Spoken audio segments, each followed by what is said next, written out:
आज की ये वीडियो हर उस स्टूडेंट के लिए है, हर उस इंसान के लिए है जो किसी ना किसी फील्ड में किसी ना किसी तरीके की स्टडी कर रहा है। क्योंकि अक्सर पढ़ते वक्त स्टूडेंट को एक कॉमन प्रॉब्लम फेस होती है। क्या है वो कॉमन प्रॉब्लम, किस तरीके से उस कॉमन प्रॉब्लम से निपटा जा सकता है, सब चीज़ की जानकारी दूंगा आपको इस वीडियो में, तो बने रहिए मेरे साथ। नमस्कार, मेरा नाम है राहुल चौधरीवाल और आप इस वक्त देख रहे हैं अपना YouTube चैनल राहुल चौधरीवाल। चलिए बात करते हैं उस कॉमन प्रॉब्लम की। क्या है वो कॉमन प्रॉब्लम जो एक हर स्टूडेंट पढ़ते वक्त फेस करता है। लेकिन उससे पहले आप मेरे चैनल को सब्सक्राइब ज़रूर करें। स्टूडेंट जब भी पढ़ने के लिए बैठता है तो एक प्रॉब्लम फेस करता है और वो प्रॉब्लम होती है कि मेरा पढ़ाई में मन नहीं लग रहा, मुझे पढ़ने में मज़ा नहीं आ रहा, मन करता है कि उठकर भाग जाऊं। तो इस प्रॉब्लम से किस तरीके से निपटा जाए, ये एक बहुत ही आम प्रॉब्लम है जो हर स्टूडेंट फेस करता ही है। अब जो आगे आपको मैं तरीका बताने जा रहा हूं इस प्रॉब्लम से निपटने के लिए, पढ़ने के लिए यही तरीका सही है। खुद को लालच दे। अब आप कहोगे कि लालच देने से क्या मतलब है। जी हाँ, खुद को लालच देना पड़ेगा आपको।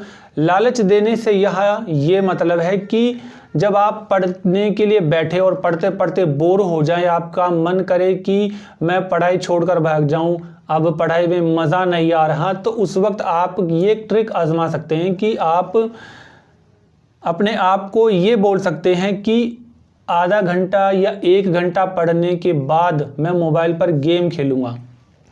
अब यहाँ पर कई बार समस्या ये आती है कि जब आप पढ़ाई को छोड़कर गेम खेलने लगते हैं तो आपका मन करता है कि मैं थोड़ी देर और खेलूँ, मैं थोड़ी देर और खेलूँ, और यही करते करते आप हो सकता है 1 घंटा या 1.5 घंटा निकाल दें।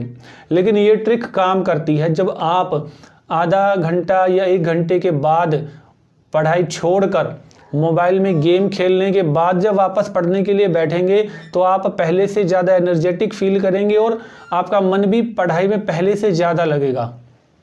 नोट्स बनाकर पढ़ना बहुत ज़रूरी है। कोई भी स्टूडेंट, कोई भी इंसान जो किसी भी फील्ड में पढ़ाई कर रहा है, उसको नोट्स बनाना बहुत ज़रूरी है। नोट्स आपके दिमाग को तेज़ करते हैं, शार्प करते हैं। आप जो भी इम्पोर्टेंट चीज़ पढ़ें, जो भी आपको लगे कि इस चैप्टर में इम्पोर्टेंट है, आप उसका नोट्स ज़रूर बनाएं। किसी प्लेन पेपर पे या आप अपनी किसी अलग डायरी पर नोट्स ज़रूर बनाएं। रट्टा बिल्कुल भी नहीं मारना। किसी भी आंसर का, किसी भी चैप्टर का रट्टा नहीं मारना। रट्टा मारने से वो चीज़ आपको बिल्कुल भी याद नहीं होगी। एक बार चैप्टर को पढ़ने के बाद या एक बार आंसर को पढ़ने के बाद आप उसको बंद कर दीजिए बुक को, और आंखें बंद करके याद कीजिए कि मैंने क्या क्या उसमें पढ़ा, कौन कौन से मोटे मोटे हाईलाइट वर्ड्स थे। आप उन वर्ड्स को अपनी भाषा में एक्सप्लेन कीजिए। आप प्लेन पेपर पे भी एक्सप्लेन उन वर्ड्स को कर सकते हैं, उन आंसर को कर सकते हैं। आप एक वर्ड्स को लेके जितना खुलकर उसके बारे में लिख सकते हैं उसको लिखिए। स्टडी के दौरान जब आप क्लास में पढ़ रहे हैं या कोचिंग ले रहे हैं, इंस्टीट्यूट में बैठे हैं, ट्यूशन पे बैठे हैं, तो आप अपने डाउट्स ज़रूर क्लियर करें।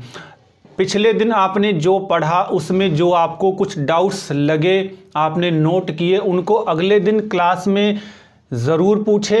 डाउट्स ज़रूर क्लियर करें अपने। बिल्कुल घबराने की ज़रूरत नहीं है, आपके टीचर आपका डाउट्स ज़रूर क्लियर करेंगे।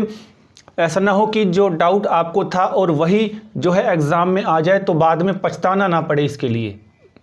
जितने भी टॉपर स्टूडेंट होते हैं, इंटेलिजेंट स्टूडेंट होते हैं, उन स्टूडेंट की एक ख़ास बात होती है कि ऐसे स्टूडेंट पंक्चुअल होते हैं, टाइम के अपने काम को टाइम टेबल के हिसाब से करते हैं। ऐसे स्टूडेंट अपनी पढ़ाई का एक टाइम टेबल बनाते हैं और उसी टाइम टेबल के हिसाब से वो सब्जेक्ट वाइज पढ़ते हैं। ज़रूरी भी नहीं है कि आप सुबह से लेकर शाम तक या सुबह से लेकर रात तक पढ़ते ही रहे। आपको रेस्ट करना भी बहुत ज़रूरी है। जब आप पढ़ने के बाद कुछ टाइम के लिए रेस्ट करेंगे और रेस्ट करने के बाद जब आप दोबारा से पढ़ने के लिए बैठेंगे तो आप एनर्जेटिक फील करेंगे और आपको पढ़ने का मज़ा भी आएगा और पहले से ज़्यादा आप जो है स्टडी कर सकते हैं। तो ज़रूरी नहीं है कि आप सुबह से लेकर शाम तक पढ़ते ही रहें। आप एक टाइम टेबल बनाइए, उसके हिसाब से पढ़िए। टाइम टेबल के हिसाब से जब आप पढ़ेंगे तो आपको टेंशन नहीं रहेगी किसी चीज़ की कि मैंने ये चीज़ छोड़ दी है, ये अभी करना है, ये नहीं करना। आप टाइम टेबल ज़रूर बनाएं। आप कोशिश कीजिए कि सुबह का जो वक्त होता है, सुबह 4 बजे का, वो पढ़ने के लिए बहुत अच्छा होता है। इस वक्त जो दिमाग होता है वो बिल्कुल रिलैक्स होता है, कोई ऐसे समय में हमें डिस्टर्ब करने वाला नहीं होता। क्योंकि पूरे दिन अगर हम ये देखते हैं कि कभी किसी की कॉल आ जाती है, कभी कोई दोस्त बुलाने आ जाता है, तो जब आप सुबह के वक्त उठकर पढ़ते हैं तो उस वक्त जो डिस्टर्ब करने वाले लोग होते हैं वो सो चुके होते हैं। तो मुझे लगता है कि पढ़ने के लिए कौन कौन से तरीके सही हैं, टॉपर बनने के लिए कौन कौन से तरीके टॉपर आजमाते हैं, ये सब चीज़ें मैंने इस वीडियो में आपको आसानी से समझाई होंगी।